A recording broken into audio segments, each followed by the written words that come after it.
Le président américain Donald Trump a enfin expliqué comment la guerre des États-Unis et d'Israël contre l'Iran devrait se terminer.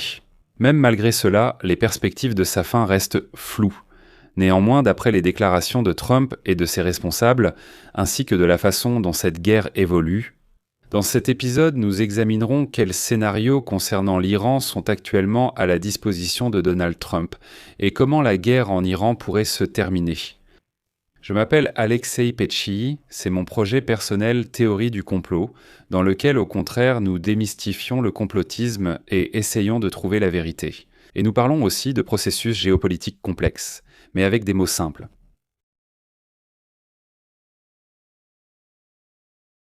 Alors commençons par l'incertitude même de Donald Trump concernant la guerre contre l'Iran. D'un côté, toutes ces déclarations alambiquées, qui se contredisent de les unes les autres, peuvent évidemment énerver. Mais d'un autre côté, les États-Unis d'Amérique, indépendamment de Trump, utilisent depuis longtemps cette méthode d'incertitude stratégique et appliquent avec succès ce principe depuis des décennies, par exemple en ce qui concerne Taïwan et la Chine. Parce que d'un côté, ils ne reconnaissent pas officiellement la guerre ni l'indépendance de l'île, mais de l'autre, ils promettent de l'aider en cas d'attaque venant du continent, tout en développant avec succès des relations pragmatiques à la fois avec Pékin et avec Taipei. Eh bien, on ne sait pas, vous savez, si le président américain Donald Trump connaît cette méthode, mais dans le cas de la guerre actuelle en Iran, il a poussé ce principe à l'absolu, c'est-à-dire une incertitude stratégique totale.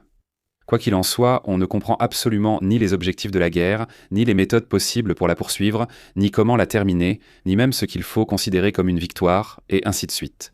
Et si les plans des États-Unis sont inconnus, même des États-Unis eux-mêmes, alors aucun service de renseignement iranien n'est en mesure de les intercepter, même en théorie. Je vais être franc, les parallèles avec l'agression russe contre l'Ukraine sont trop évidents pour ne pas être remarqués. Cependant, la différence est colossale, même strictement au niveau stylistique. Pete Hegseth affirme que les États-Unis n'ont pas déclenché la guerre, mais la terminent. La porte-parole de la Maison-Blanche, Caroline Leavitt, a déclaré que Trump a lancé une frappe préventive car l'Iran prévoyait d'attaquer les États-Unis. Sans sauver 6 milliards États-Unis. Eh bien, enfin, la déclaration de Trump lui-même, selon laquelle les États-Unis n'ont même pas encore commencé, eh bien, c'est littéralement une répétition mot à mot des déclarations de Vladimir Poutine en 2022. C'est pourquoi, dans le cadre de cette stratégie, on peut dire que Trump suit une règle simple. Vous savez, là où ils ont frappé, c'était la cible. Ce qu'ils ont accompli, c'était l'objectif. À partir de là, il convient d'examiner les scénarios de fin de la guerre contre l'Iran que Donald Trump a en main.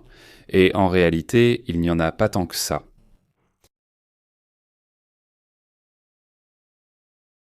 Le premier scénario, c'est la guerre jusqu'à la victoire finale.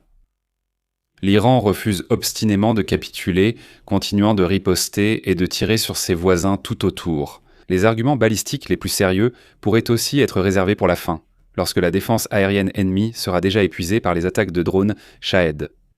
Les forces conventionnelles de l'Iran sont également très affaiblies, mais le régime continue de tenir bon. Dans un tel scénario, Donald Trump finit par se décider à lancer une opération terrestre, évidemment en utilisant par exemple les Kurdes tant éprouvés. Ou bien Donald Trump peut exiger que l'OTAN envoie un contingent militaire multinational. Tout cela se transformera en une véritable guerre sanglante, sans aucune issue.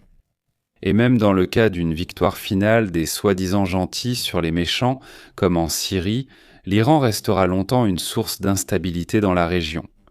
Dans le processus, les prix du pétrole vont littéralement exploser. La Russie, malheureusement, dans ce scénario, renfloue son budget et continue la guerre d'usure contre l'Ukraine pendant encore de longues années. Vous comprenez, ce scénario ne nous convient pas du tout.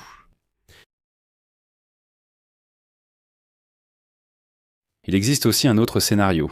C'est une sorte de grand accord. D'ailleurs, c'est mon avis, et j'ai déjà présenté de nombreux arguments à ce sujet sur cette chaîne YouTube. C'est le scénario le plus souhaité à la Maison-Blanche, ce qui est dit presque explicitement. En fait, c'est le Venezuela 2.0. Cependant, le régime iranien semble bien plus stable que celui d'Amérique latine. Le régime de Khamenei est bien plus stable que celui de Maduro. Ils l'ont démontré en pratique, même pendant ces 2 semaines de guerre. La mort de n'importe quel dirigeant ou commandant ne paralyse pas le système. Un nouveau prend la place vacante. Et en principe, Cette institution, en tant que régime clérical, continue d'exister. De plus, pour le Venezuela, il n'a pas vraiment été nécessaire de considérer des facteurs comme la volonté de nombreux individus de sacrifier leur vie. Au nom de l'avènement du nouveau guide suprême, au nom de l'avènement de l'imam al-Mahdi, au nom de l'héritage, de l'entrée dans la fin des temps, et ainsi de suite. Bref, il n'y avait pas de composante religieuse.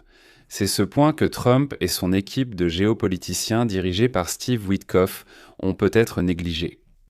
Ils pensaient pas que la composante religieuse là-bas n'était qu'un écran de fumée. D'un autre côté, le régime iranien ne semble pas non plus si monolithique. Il ne faut pas le surestimer.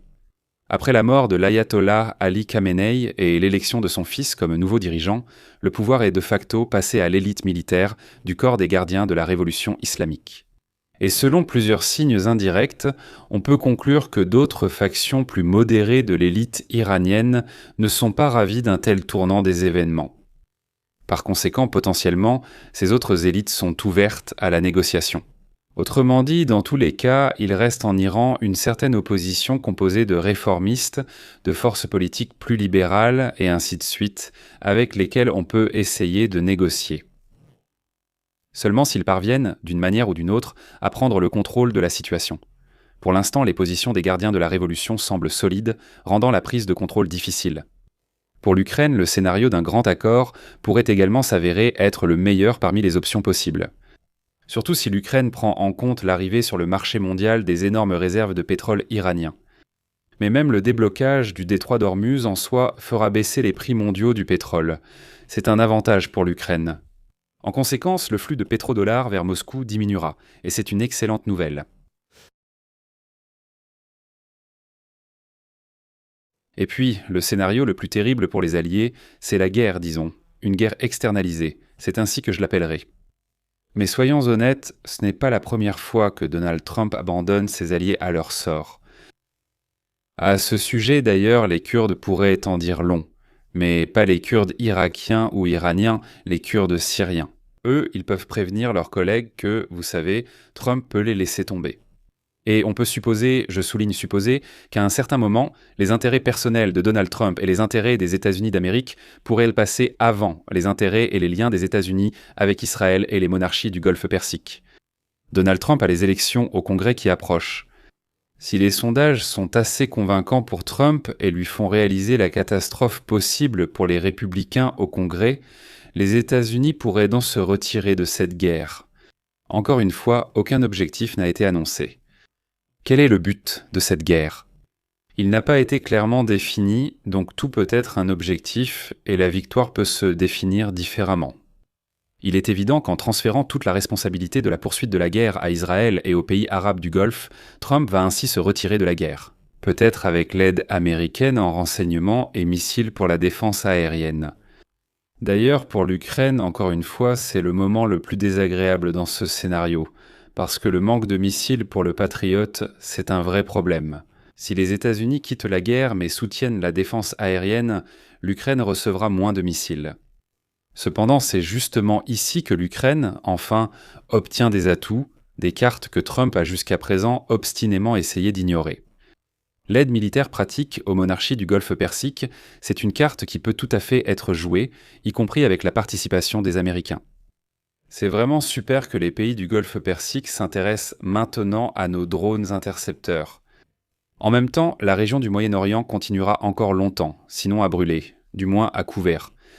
Le régime iranien, privé d'une partie de son potentiel militaire, compensera cela par un potentiel de nuisance. Et les prix du pétrole vont fluctuer à un niveau plus élevé qu'avant la guerre. Avec des assouplissements possibles, il était néanmoins peu probable que ce prix retrouve son niveau d'avant-guerre. Et ici, beaucoup dépendra de la manière dont la sortie des États-Unis sera organisée. De manière planifiée et réfléchie, ou bien dans le style de Donald Trump, ce qui deviendra une surprise pour les ennemis, les alliés et sa propre administration. Les scénarios peuvent différer, et vous, quel scénario de fin de la guerre au Moyen-Orient envisagez-vous ? Compte tenu de la rhétorique de Donald Trump et de la situation géopolitique en général, partagez votre point de vue dans les commentaires sous cet épisode. Écrivez votre avis, vos remarques, votre désaccord avec certains de mes arguments. Mais je souligne que ce format relève de la supposition, de la réflexion et d'une tentative de trouver la vérité. Je vais m'arrêter ici. Abonnez-vous à la chaîne, activez la cloche et n'oubliez pas de mettre un like. Et si ce format vous plaît, s'il vous est utile, vous pouvez soutenir le travail de notre chaîne YouTube financièrement avec un don ou un abonnement payant via les liens et informations dans la description de cette vidéo. Ou bien via le code QR qui s'affiche sur vos écrans. C'est tout pour aujourd'hui. Prenez soin de vous.